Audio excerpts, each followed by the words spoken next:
Hello to all my dear followers. Please excuse my returning to my old voice. It's only for today because I have a cold and my voice is completely hoarse. Now then, welcome to the 11th season of What If Naruto Was Ignored by His Family and Made a Contract with the KITSUNE'S? Remember, if you want more seasons, just leave a like, comment, and subscribe. Now then, enjoy. 28. The Return. In Konoha, same day as Naruto in the Fox Den. It was a calm and cool spring day in the village hidden within the leaves. It's been a long 3 years since the village's golden child has left for training, and things have really calmed down in the village since then. Looking up in the sky, though no one can see it, there was a fast blue ball of chakra that was flying over Konoha. The chakra was flowing fast. Making it to the streets, it flew past normal areas of the villages before making its way to the outskirts of Konoha, where the Uchiha clan reside. The little ball of chakra had flown into the Uchiha district, passing many of the proud clan members before heading to the house that's the farthest. It slipped into the building, passing through the young male heading to his younger sister's room and beating him there. Once it slipped into the room, the chakra saw its target, a young girl sleeping in bed. It descended on the girl before sinking itself in her body and entered her chakra system. Sayori Uchiha? I can't believe my last reincarnation is a girl. I hate Azura, but still. Seeing your potential, I can't say this is bad. Not bad at all.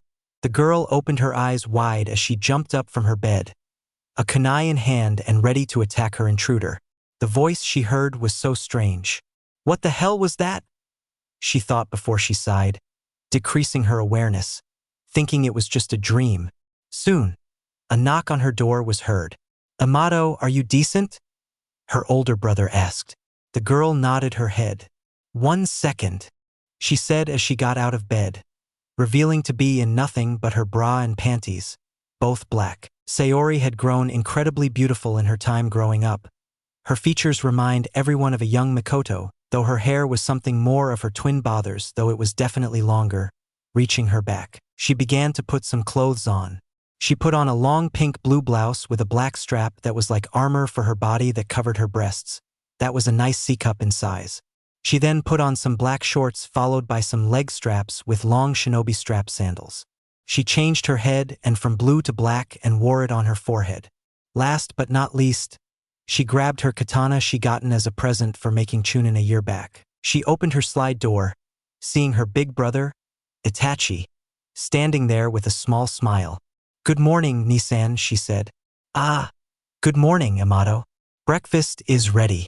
Sayori smiled softly as she followed her brother down the stairs. Itachi and I was thinking, maybe we can spar together today? I want to see where I stand in my power. Once Itachi and Sayori made their way to the bottom of the stairs, Itachi turned around and smiled softly.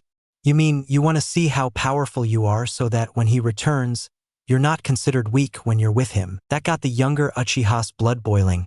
Though was it because it was true or was it because she was caught on it? He'd never know, but that didn't stop him from smiling. Shut the fuck up, Itachi. You don't know anything. Suddenly, the matriarch of the Uchiha household popped her head out of the kitchen doorway. Language? Sayori-chan. The young teen blushed under her mother's words. Sorry, Ka-chan. After her mother left, Itachi smiled as he heads in the same room. Your reaction was proof that I do know some things. Don't you agree, Sayori-chan? Sayori glared so hard at her brother's head that she felt her eyes burn. She headed in after him after cooling off, sitting beside her mother, who had set the breakfast down. In front of her was her father, Fugaku Uchiha, who was too busy reading the newspaper. Sayori frowned at him. It's been like this since she cussed him out at the hospital the 2 days after the failed mission to retrieve Sasuke and Menma. Fugaku would barely say a word to her besides the usual greetings and acknowledgement of her presence in the room. Other than that, not a word. She frowned to herself. It's not like it mattered to her of what her father thinks of her anymore. Their relationship as father and daughter have been strained. Even before that day, and if he wasn't going to try then, she wasn't going to extend the olive branch to him either. So, Sayori. The girl turned her head to see her father staring at her as he folded the newspaper to interact with her. She was indifferent on the outside while on the inside, shocked as all living hell. What the fuck? Why the hell is he talking to me now? In his own free will. Wait, this is a genjutsu, right? Where the hell is Shursui? That meddling son of a bitch. Only he can pull this off. She looked around for a bit, trying to find an odd corner or weird anomaly in the space of the kitchen to see if the prodigy of the Uchiha clan was somehow in the room casting genjutsu, but Itachi sighed, seeing his sister's paranoia controlling her. What's her problem? I mean, sure, Tusama was a prick, but to go so far as to think the only reason he would utter a word to her is because of genjutsu? I mean, sure, along with Shursui, are the masters of illusions and mindfucks in the Uchiha clan, but we're not that controlling, are we? Itachi thought, his eye twitching in annoyance. Meanwhile, once Sayori finished looking around for genjutsu, she turned her head back to her father and her giggling mother. Why yes, Tusan. I've been hearing good things about your progress in training. You're truly a prodigy just like your big brother. I congratulate you. Makoto and Itachi turned to see Sayori's reaction, and they weren't disappointed to see a shocked look on her face. Thank you, Tusan. Though she felt the anger rise within her, feeling the urge to shout at him, saying it took this long for his acknowledgement in her abilities. This long to prove she was worthy of the Uchiha crest on her back, but she was also happy. So happy. Yes, Shursui was telling me great things about your training with him during the years. Though I want to see it for myself, Itachi. Do you mind a little spar with your younger sister? Itachi turned to him and nodded his head. I actually wouldn't mind, Tusama. I'm free from my umbu duties for today and have some free time. We can start after breakfast. Yes, excellent. Is that fine with you, Sayori? Sayori turned to look at her father and then her brother. She acquired this power so that she can stand tall with Naruto and be called his equal in terms of power, but above all, she wanted to prove to her father that she earned to be called Sayori Uchiha. Now was her chance, and SE wasn't backing down. Yes, after the family had eaten their breakfast in a comfortable silence, the Uchiha found themselves outside in the backyard of their house, where there was a training yard. Standing on one side was Itachi and the other was Sayori. In the middle of the fight was Fugaku while Makoto stood by the house. Rules. Sayori spoke confidently. Jutsu, kunai and shuriken are allowed, but no killing or critical blows. Itachi, not too rough. Okay? Yes, Tusama. That got under Sayori's skin. Why did he have to assume Itachi was already the victor? Both Uchihas had activated their Sharingan and now just stood, waiting for the word. Now begin. Once he said that, he jumped back, leaving the two Uchiha to stare at each other in the eyes. So you wish to test your skills against me, right, Sayori-chan? The female Uchiha smiled a bit. No. That left the older brother in confusion but waited for her to explain. That was a play on words, Itachi and I wanted to trick you into believing that it was just a friendly spar, but in reality, I just wanted to beat you to the pulp and tell you I'm top dog now. Itachi raised his eyebrow in shock before he smirked. You wish to beat me, do you? Well then. Itachi then sped to Sayori's side, standing right behind her, which almost alarmed her. Her brother was very fast. Go on, make it happen. Sayori smirked before she and her brother moved to counter each other's blows. Itachi moved his kunai that he had pulled out to stab her shoulder, but Sayori drew her katana and blocked it with her blade. Her reaction time has improved. Itachi thought before he then forcefully grabbed Sayori's arms to pull down her guard to then bring his feet up to force her blade down and kick her face, though Sayori focused hard on his movements and dodged her brother's kick to the face by tilting her head and ducking a bit.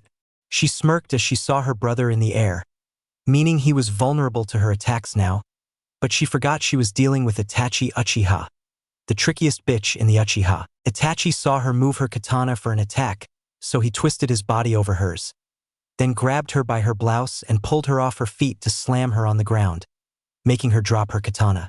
She did a back flip back on her feet and frowned at her brother. Her brother slammed her to the ground so hard, her vision was kinda blurry, but she still went on. She immediately took notice her katana wasn't in her possession anymore, lying near a tree on her far left of her. She could run and get it, but that just left Itachi to attack her, and she didn't want to give her brother any chances of attacking. The thing with Itachi is that his attacks, while not the most powerful, are timed perfectly and can work on just about anyone. Itachi uses traps and decoys to get his opponent, which makes him tricky to fight, cause you never know if he's bluffing or not. Which makes him the ultimate Genjutsu user. So she left her katana be for now. She didn't need it, but she could go for jutsu. She ran through some hand seals and grabbed her hand. Chidori, she said as lightning cackled in her palm. Itachi watched her intently as she frowned and charged at him with impressive speed. Though for Itachi, it was easy to evade. He jumped in the air to avoid her attack, though he didn't notice the presence behind him until it was too late and received a nasty kick to his face once he turned around. Itachi fell to the floor, stunned from the attack he received while Sayori stood over him. Itachi looked over to see the Sayori he saw was nothing but an illusion. How did you trick my eyes? Sayori smiled. It was easy thanks to my good friend and teammate, Yakumo Kurama. She taught me a thing or two about Genjutsu and how to cast it with more than just my eyes, Itachi and I. It's a simple way to counter an Uchiha. You looked at my Chidori, you saw the chakra, the viable chakra, but you didn't see my hand point at you. I had you under Genjutsu then. Makoto and Fugaku were heavily impressed. To mask a Genjutsu underneath a Jutsu's is something on Itachi's level. Amazing, Makoto said, proud of her daughter. To do that, it takes serious level of training. To not only concentrate on a jutsu but also focus and hone your chakra enough to create an Genjutsu. Fugaku was speechless at Sayori's development. Was she always this good? Back to the fight, Itachi widened his eyes at the development of his little sister. Impressive, Imato. I'll admit you have indeed grown stronger. But Sayori felt a cold, sharp steel on her neck while hearing her brother's voice behind her. You'll still have to do better than that if you wish to beat me. Sayori had widened her eyes while watching the Itachi below her. It then burst into crows, flying around frantically. You see, little sister, I had you under my Genjutsu from the start of the fight, when you looked directly into my Sharingan. Still, that was nifty little trick. You have improved, but not that much to have enough power to surpass me. Fugaku nodded, seeing that this was the end of the fight, but just as he was about to announce the winner being Itachi, Sayori chuckled. Let me try this again. Soon after that, Sayori erupted into a flash of lightning, shocking her brother in response to being so close. That surprised Makoto and Fugaku. Sayori countered Itachi's countermove. It was shockingly too good, pun intended. That was Kakashi Hataki's jutsu, the lightning clone. So he's been teaching her too. He thought with a bit of a frown. He may not have liked the man, but he couldn't deny and say Sayori couldn't learn a lot from him. A man with 1,000 jutsu with a decibel, wilding copying eyes and can mimic anything he can do, the potential was limitless. After Itachi was finished cooking under the lightning jutsu, Sayori stood by the tree as she retrieved her sword with her eyes fixated on the Itachi. She moved in front of the fake Itachi. It was obvious. I'm through with these tricks, Itachi. Face me, now. A few minutes later, Itachi came out from behind a tree and eyed Sayori carefully. Your eyes are true, Imato. You can see past my Genjutsu well. Sayori smirked before she stood there. I had to get better with my Sharingan. I am an Uchiha after all. Plus, I need to surpass you, so give me all you have, Itachi and I. The elder brother smiled before he drew some shuriken. Sayori saw what was going on and summoned her own shuriken. Both siblings threw their shuriken at each other as fast as they can while catching the other's shuriken as they fought. After a while, Itachi and Sayori charge at each other with a kunai and katana in their hands, trying to strike one another. Sayori smirked at him as she began to go through hand seals while touching Itachi's wrist by raising 2 index and middle finger. Then the next seal was her pinky and thumb to then channel lightning chakra to the clone and shock it out of existence. Enough time to catch the real Itachi, who prepared 3 kunai to throw at her. She blocked them with her kunai before Itachi charged her with a kunai in hand. Sayori blocked an obvious slash at her head, but she stopped it. Itachi had to block a slash from her and held her katana there before he had to push her off him. Sayori went back at him for another attack, but Itachi was very evasive in his dodging. Sayori went for a side slice in his midsection, but Itachi easily evaded it, but jumping and twisting his body to kick Sayori in her face, making her tumble and roll away. Once Itachi's feet touched the ground, he threw a jutsu at her. Fire style, fireball jutsu. A large fireball rushed out to Sayori. The girl in question was still tumbling and rolling from his attack, but she did see the incoming jutsu. She stopped rolling and finally raised her katana and charged lightning chakra through it to slice through the fireball.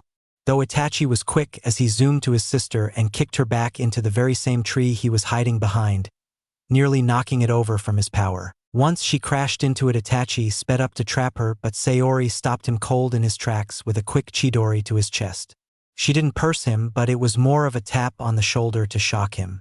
Once she did, she spun around to deliver a heel kick to his head. Once Itachi was on the ground, Sayori raised her sword over his head. Yield. Itachi laid there for a few minutes before he smiled. Okay, you got me, Amato. I give up.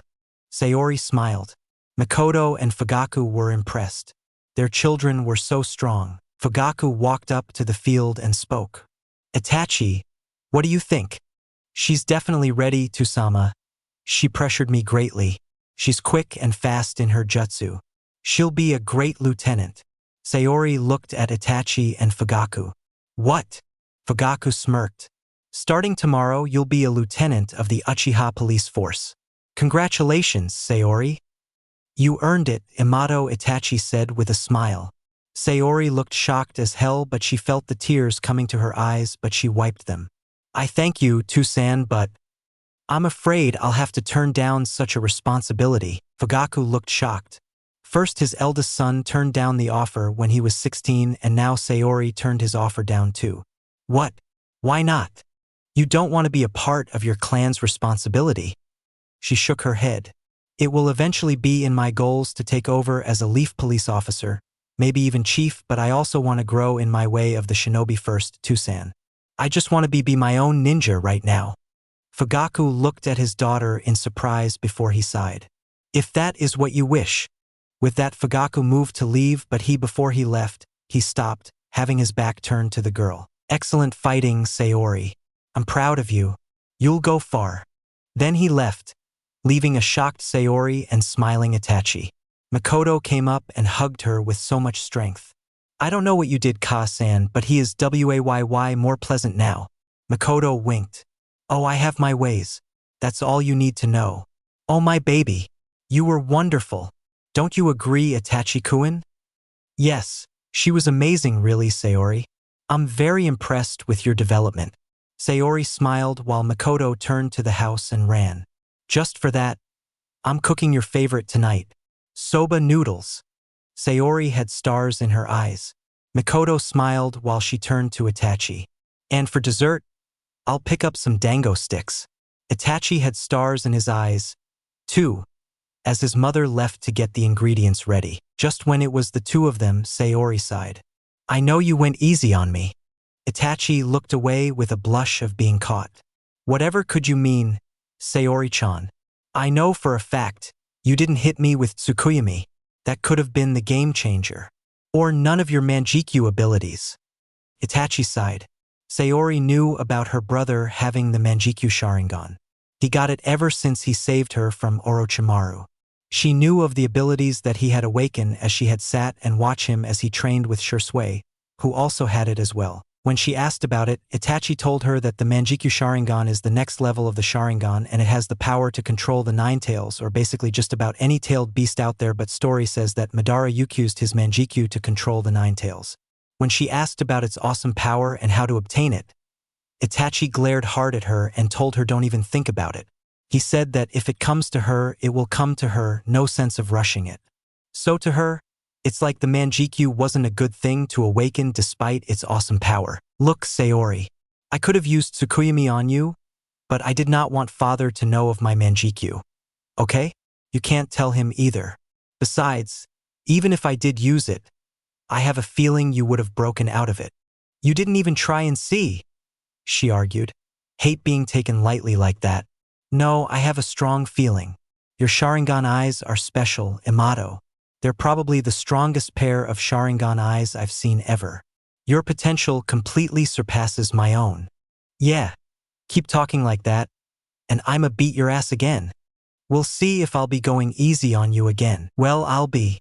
Itachi Uchiha getting beat by his own lit sister, a new voice said. The man had short, unkempt, dark-colored hair, black eyes, and a relatively broad nose and well-defined eyelashes that were turns upwards at each end. He wore the standard attire of the Uchiha clan, which includes a high-collared, dark-colored outfit along with a tanto strapped to the right side of the back of his shoulder. He also wore what appeared to be a harness for his tanto, which ran across his chest and fastened over both his shoulders. This man was known to be Shisui Uchiha, Itachi's best friend in the clan and Sayori's trainer. "Hey, Shisui-sensei, did you see the fight?" Shisui laughed as he eyed his annoyed friend. "See? Man, I saw and memorized it with my Sharingan. Ha ha ha ha ha." Itachi was glaring at the man. "That's funny. Keep it up. You got the whole Uchiha clan laughing with you." Shisui. "Wow, hilarious," he said sarcastically. He was ready to beat his friend up now. "I hate you, Shisui." The teleporting Uchiha laughed at the prodigy. It's fine. I just came to see you and talk to you for a bit." Itachi nodded his head before turning to Sayori. She nodded. I know, you're gonna ditch me, so at least let me leave on my terms." "Shisui-sensei, maybe later on, I can spar you?" Shisui smirked. "Please, I know every trick you know. I am the one who helped train you." The girl smiled as she headed out of the clan area and decided to walk around the village. Itachi turned to Shisui seriously. "What's the matter?" "Nothing, actually. I just wanted to tell you. Things are finally calming down again. The other Uchiha are actually beginning to realize that the coup is pointless."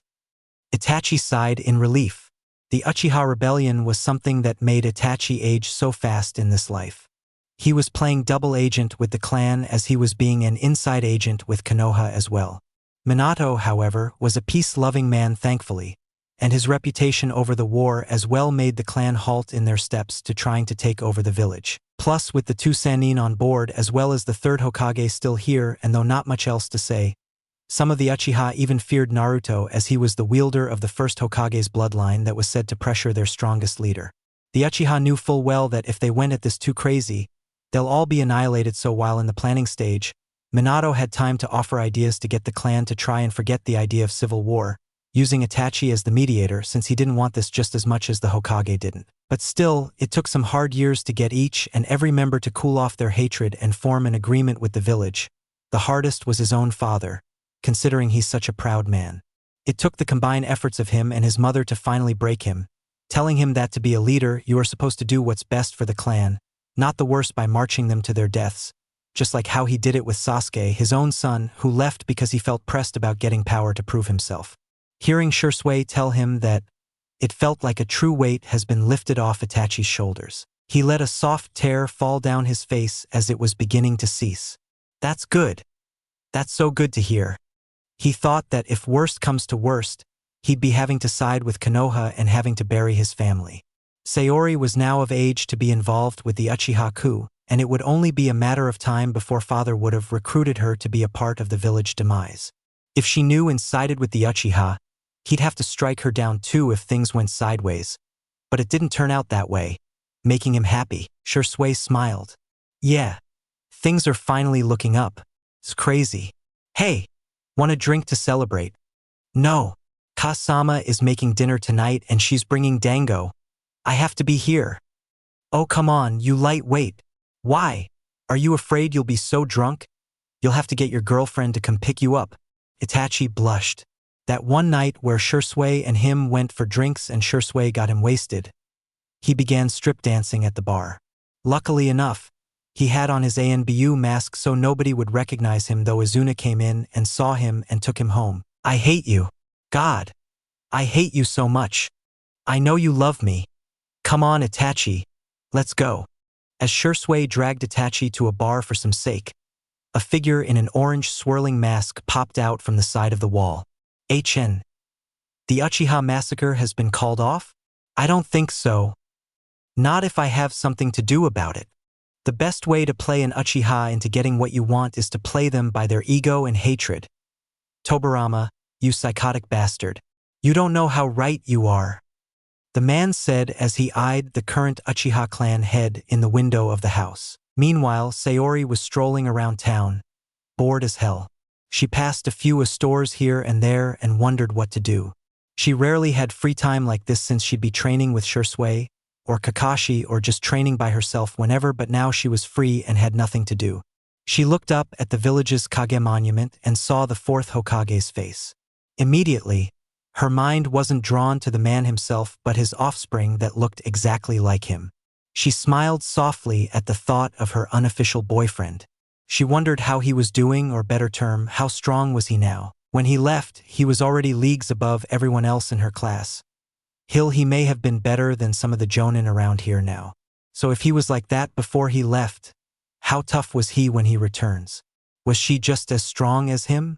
She knew she grew in power over the years now, but something told her Naruto will come back ridiculously stronger than ever before. Just how strong was what needed to be answered. Sayori, hey? The Uchiha broke out of her thoughts, turning around to see Ino, who was standing by the Yamanaka flower store. Sayori shook her head and realized she was in the far east of Konoha. She must have been walking a long while now to get from the Uchiha district to the Yamanaka store. Hey, Ino-san, how have you been? Oh, I'm well, thank you. I'm just bored. Sayori nodded. She can sympathize with that. The village, while lively, is so dead of fun. Yeah, I hear ya loud and clear. I just got done sparring with Itachi. Ino sparkled. Oh, your hot and sexy older brother. Tell me more. Sayori shivered. She loved Itachi dearly, but to hear some girls call him sexy, she wanted to gag. Older. Emphasis on older. Yeah, we fought. Kicked his ass too. In her head, she shrugged. If he wants to go weak on me, fine, but this still earned me bragging rights, so have fun with your ruined rep, Itachi and I, she thought evilly. Ino widened her eyes. To hear the genius of the clan was beaten by his younger sister is shocking to say the least. Wow, really? That's awesome. Congratulations. Here, pick any flower in the house. Sayori sighed. Ino, I'm not really a flower type person, honestly. Besides, I can't dash. Hey, anybody in? A new voice said. The two girls turned their heads to see three people walking in. They were all redheads, but all of them differ in age greatly. One was easily the eldest. She had long flowing red hair with a paper clip in her hair. She wore a blue blouse with a green house dress on with gray sandals. The next redhead was in her teens. She had her red hair in a high ponytail, reaching her mid-back. She wore a short open short with fishnets shirt that was tight on her breast. She wore white bandages on her arms and legs covering them up, while also wearing a blue skirt with light blue shorts underneath with long navy shinobi boots. The last one was easily 3 or 4 years of age. Her hair was short, toddler-like. She was just wearing a blue Uzumaki shirt with black shorts. This was Kushina and Naruko Uzumaki, while the former was carrying the family newborn, Natsumi. Hey, Ino-chan, Uchiha-san, Naruko said bitterly before walking in the room, completely ignoring the Uchiha. Yeah, whatever. Sayori rolled her eyes while Ino sighed but greeted the girl. Naruko moved up to them. We just came to pick up these lilies that Natsumi liked. Ino giggled as she saw Natsumi playing with flowers and putting them in her mother's hair. Oh, just take them, free of charge. We were about to restock on store items anyway. We won't miss them. Kushina smiled. Thank you, Ino dear, she said before smiling. Seeing Sayori walk up to her and her daughter, smiling at Natsumi. Hi, Natsumi-chan. How are you? She said in her cute kid voice, making the baby Uzumaki smile and laugh. A month later, after Naruto had left, Kushina was declared pregnant by Tsunade.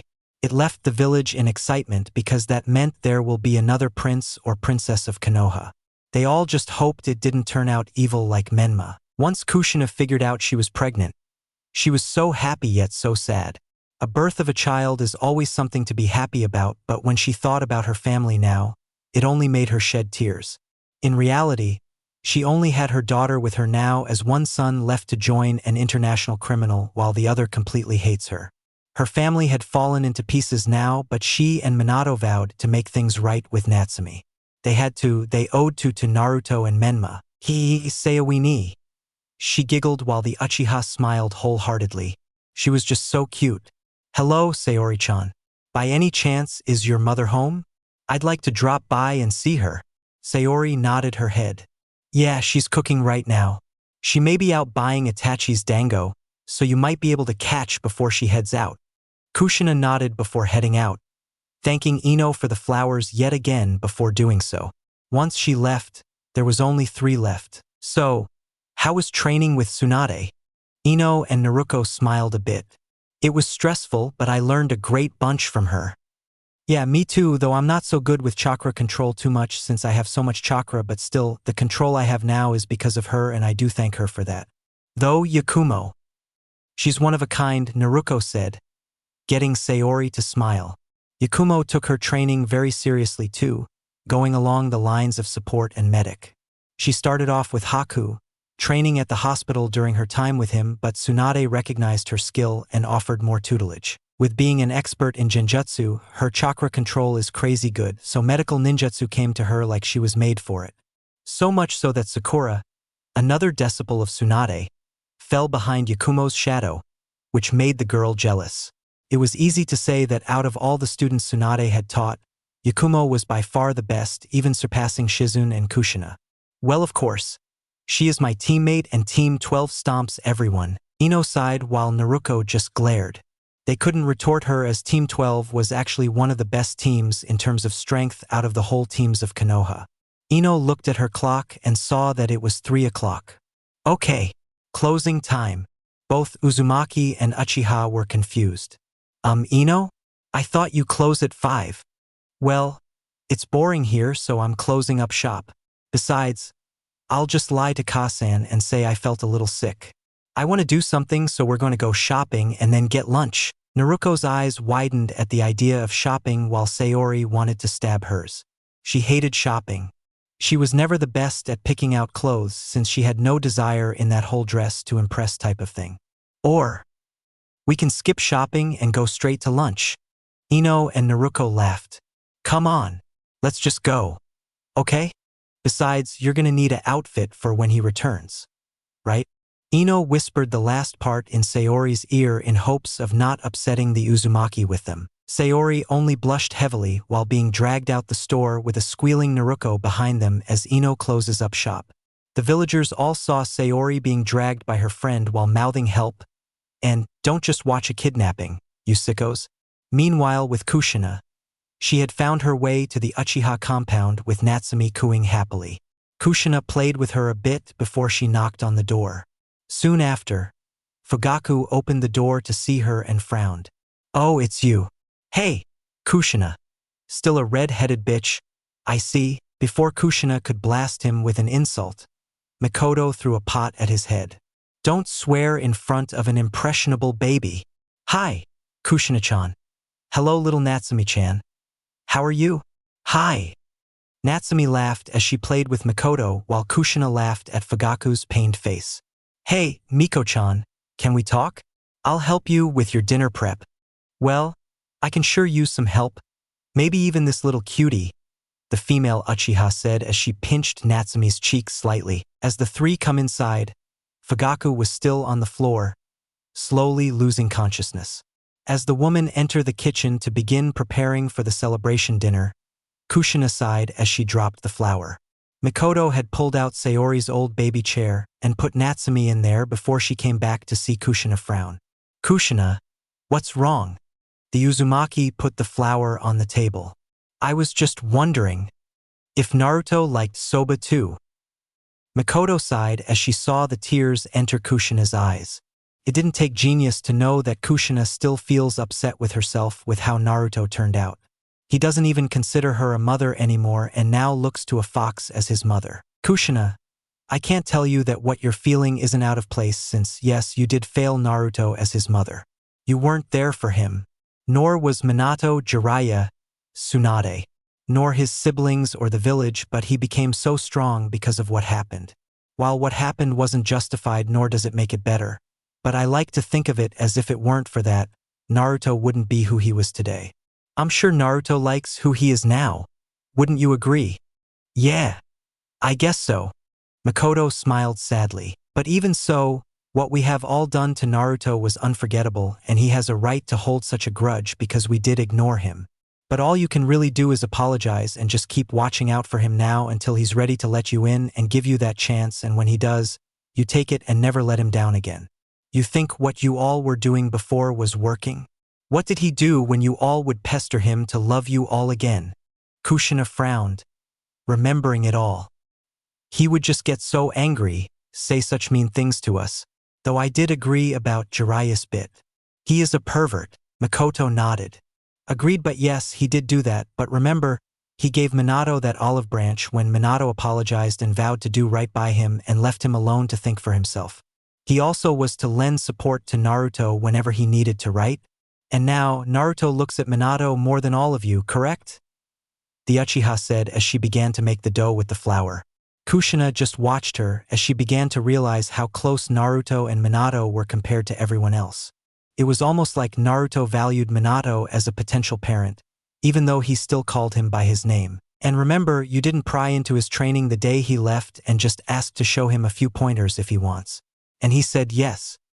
He was beginning to open up to you, Kushina.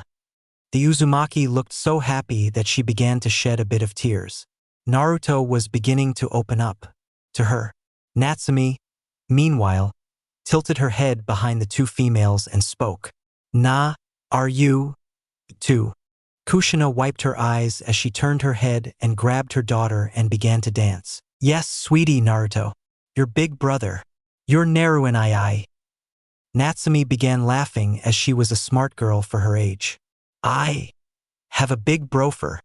Kushina smiled, really happy at the moment. "Yes, you have a big brofer." The little girl was smiling.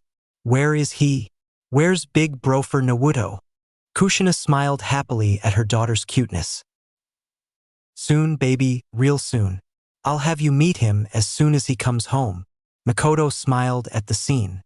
It's like her friend has gotten her spark in life back. "All right, stop celebrating in my kitchen and come help me already." Kushina laughed sheepishly before putting down her daughter to help the Uchiha. Meanwhile, at the Hokage office, sitting in the seat was none other than Minato Namikaze, still as young and handsome as ever, while in front of him was Tsunade along with Yakumo Kurama. The Kurama clan member had changed from her meek appearance. She had gotten a taller to a 5 feet 4 inches to a 5 feet 7 inches. She grew her hair long and didn't bother to tie it either, letting it flow. She also got a bit of shape on her now, having a good set of curves on her thanks to her great training. She now wears a nice teal vest with her Konoha headband around her forehead. She wore black fingerless gloves on with some fishnet wristbands on each arm. She also wore a belt wrapped around her waist. She also wore tall brown leggings with blue shinobi sandals as well. "So, Tsunade-sama, how's the progress going with the girls? What would you rank them?" Minato asked. He wanted to see if this training was worth it for them because 3 long years with training with a Sannin should be beneficial. Tsunade sighed. "Well, Minato, at the start of this, the first few weeks, Sakura was doing quite well, showing great signs of skill, but her head wasn't on right though. Minato, that girl is delusional. She says she's gonna get strong so she can bring back Menma and Sasuke and all of them will get married someday. I didn't feel right to shut her down from being a ninja, but I wasn't stupid to teach her more of my techniques, so I quit being her teacher but judged her to the hospital. They're always looking for nurses, she'll be fine there. Out of danger and out of anything important." Minato sighed. He opened his file and saw the girl. Haruno was a bright young mind that they could have used in the Shinobi Corps, but then again, her mind wasn't right. One of the things that are required to do once you become a Chunin is to have mental evaluation. Same thing for Jonin too. These will be monthly checkups with Inoichi and his team of mind specialists. Genins usually don't need this because they just started out. Sure, they're welcome to the treatment but still not really recommended. But Chunin and Jonin are. They get more serious missions that may lead to some heavy shit that they deal with on said missions. With nowhere to unload such intense feelings, people will just explode. Haruno had her mind check and the results didn't impress him. She had some alternative person inside her head, say all her sentences and ending them with CHA, or some shit like that. She had some split personality and that wasn't a good thing for a person, much less a shinobi, to have. What if she flips shit on a mission and gets someone killed? So Minato ordered Inoichi to keep helping her with this situation and see if he can vanquish the split personality thing by the end of the month, otherwise he'd have to remove Sakura from the shinobi program. Turns out it worked after a while, with Inoichi working with Haruno psychologically, helping her build that wall away from that personality while Tsunade prescribed antidepressants. Sakura was able to overcome the problems of the disorder. She just has to watch herself and don't get too stressed out because she could really hurt herself. Though that was cure, it turns out that Sakura's obsession for Sasuke and Menma was real and both personas had it, though Sakura herself was less severe.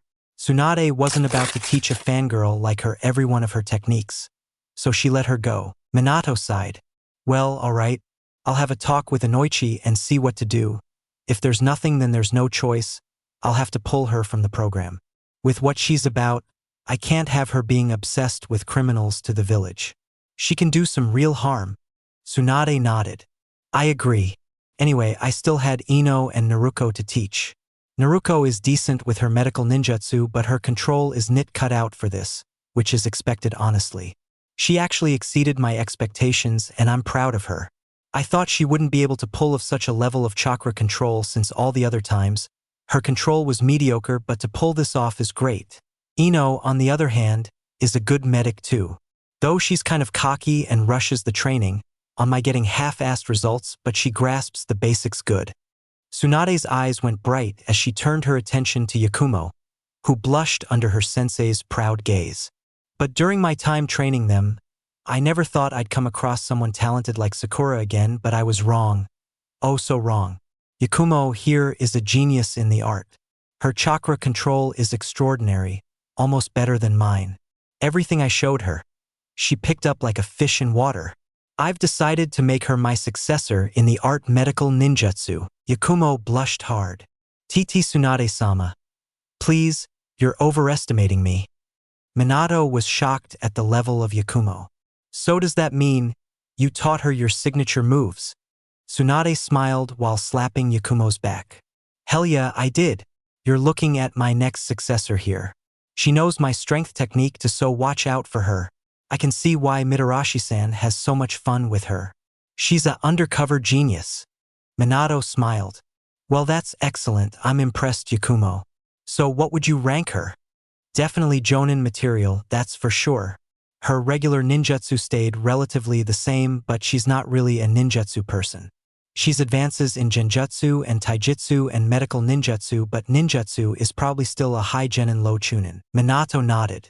That's alright, as long as she specializes in something that's really useful. Now, all we need is for one more to return, and we'll have your team back up and running. Yakumo frowned a bit. He still hasn't returned. Minato shook his head. I'm afraid not, Yakumo, but I have a feeling he'll show soon. Good work, you're dismissed. The Kurama girl bowed in respect before she walked out. Remember, Yakumo, no training tomorrow. Rest.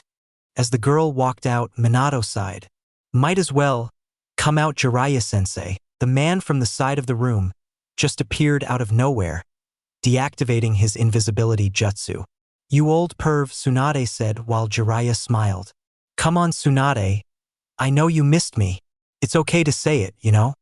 Not a chance in hell, she responded, getting the poor Todd Sanin to deflate. While he was enjoying the show, Minato coughed to speed things along. What is it, Jiraiya-sensei? Since you came back, I suppose you found some good intel? Jiraiya frowned. I'm afraid not. The Akatsuki went completely silent. No one has heard from them in a while, though I believe it was also to gather some intel themselves to possibly start making moves again. It's been 3 long years. I expect they'll make an appearance soon. That put Tsunade and Minato in a bit of troubling feeling. But Minato, there is more. The prophecy, it changed. That made Minato frown. Haven't I told you to drop that dumb thing, Jiraiya? It cost me my family and I won't hear it again. Jiraiya slammed his hand in the table. No, this is serious, so listen. Minato jumped back a bit. He never saw his sensei looked so pressed before. Tsunade was also a but taken back. It was rare to see Jiraiya lose his cool like that. Talk. What is it? She asked. Jiraiya nodded as he cleared his throat. The great elder toad called me last week to give me this. On a dark day, a nation will be full of fire, befitting to its natural name. Two boys, one whose hatred has grown so powerful, it makes his chakra blacker than lacquer, while another boy hatred runs so deep, his eyes glow red, will be the ones to cause such flames.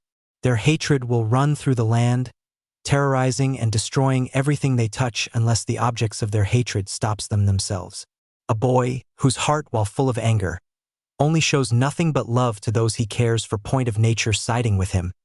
Even in jutsu, and a girl, whose eyes, while red, shows signs of love rather than anger. Should these two choose to fight, the evil boys will fail, but if they don't, the nation will fall. Once Jiraiya finished, Minato and Tsunade were in deep thought. The only person who comes to mind when I think about it is Naruto, the boy who holds so much anger. The negligence of everyone still hurts him, but he does have people he deeply cares for. Everyone else is a complete mystery to me, the Hokage thought out loud.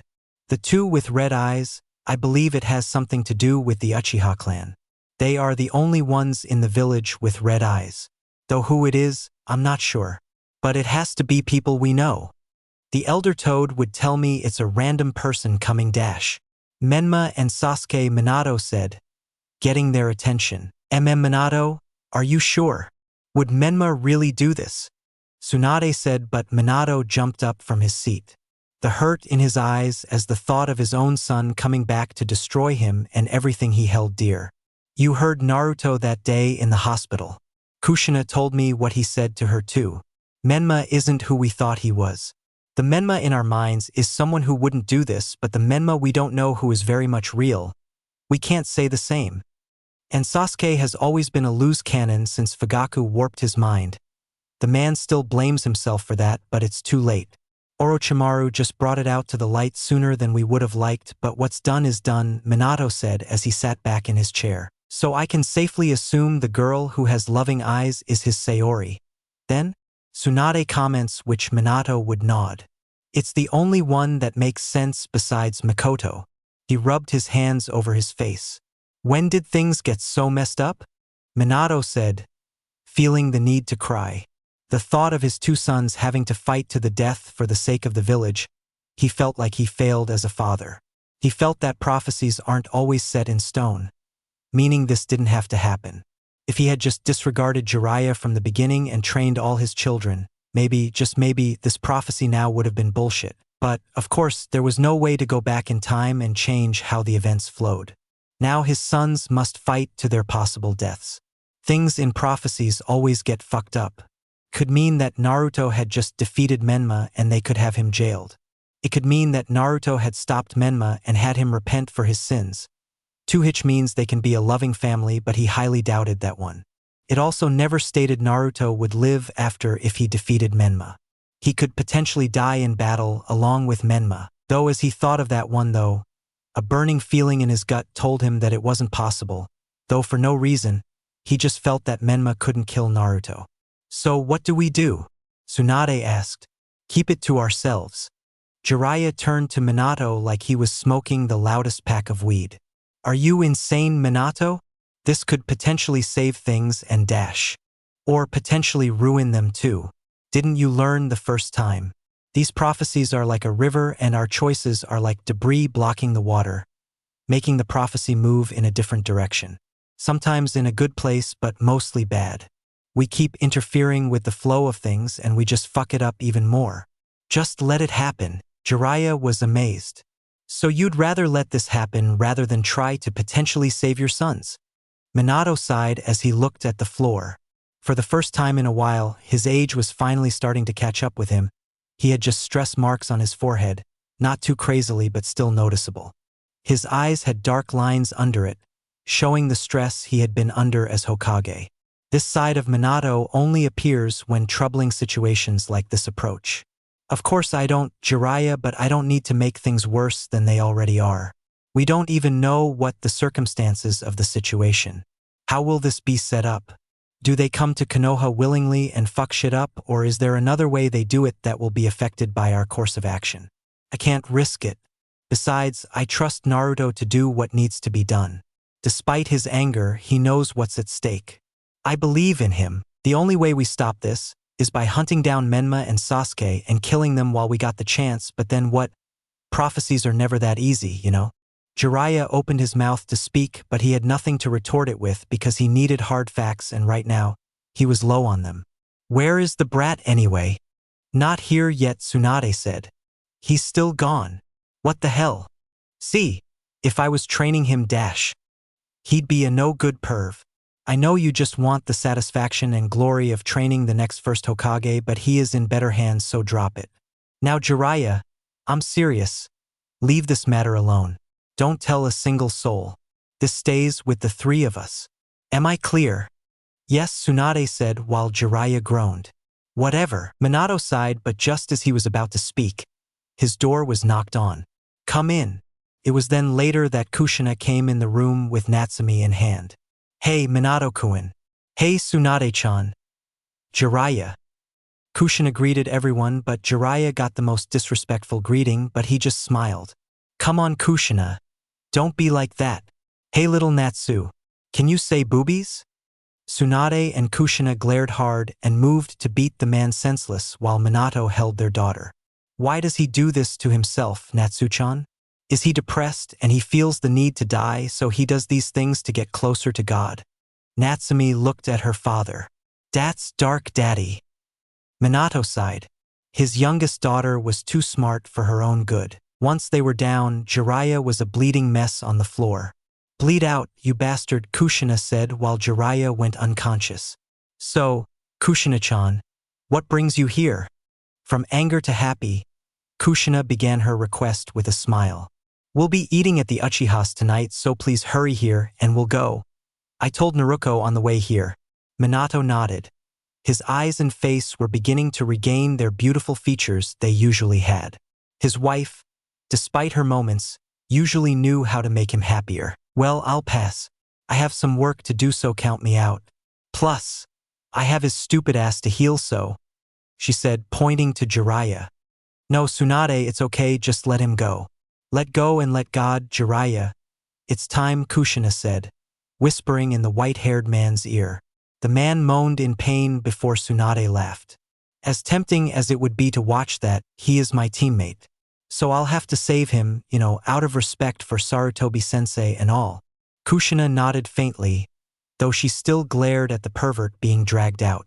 How dare he try to corrupt her daughter? Kushina turned her head to see Minato finishing writing some important documents before he created a clone to do the work. He picked up his daughter before walking to his wife. Let's go, Kushina. Okay, what were you guys talking about anyway? Minato inwardly frowned at the thought of the Akatsuki and the new prophecy. Nothing important, just Jiraiya-sensei being Jiraiya-sensei. Kushina rolled her eyes at the man, glad she beat his ass. Minato smiled as he grabbed his wife and held his daughter before he flashed out of his office, leaving the clone hard at work to join the Uchiha family for a celebration dinner for Sayori. Next day, 6 a.m. In the dawn of the next day, the village was beginning to waken up but was still dead for most of its inhabitants. At the front gate of the village, where the gate guards stood there, falling asleep on themselves, they weren't ready for the loud poof of smoke in front of them. The guards jumped back since they were startled out of their sleep while the person in the smoke laughed. Well, it's been a while. It's good to be home,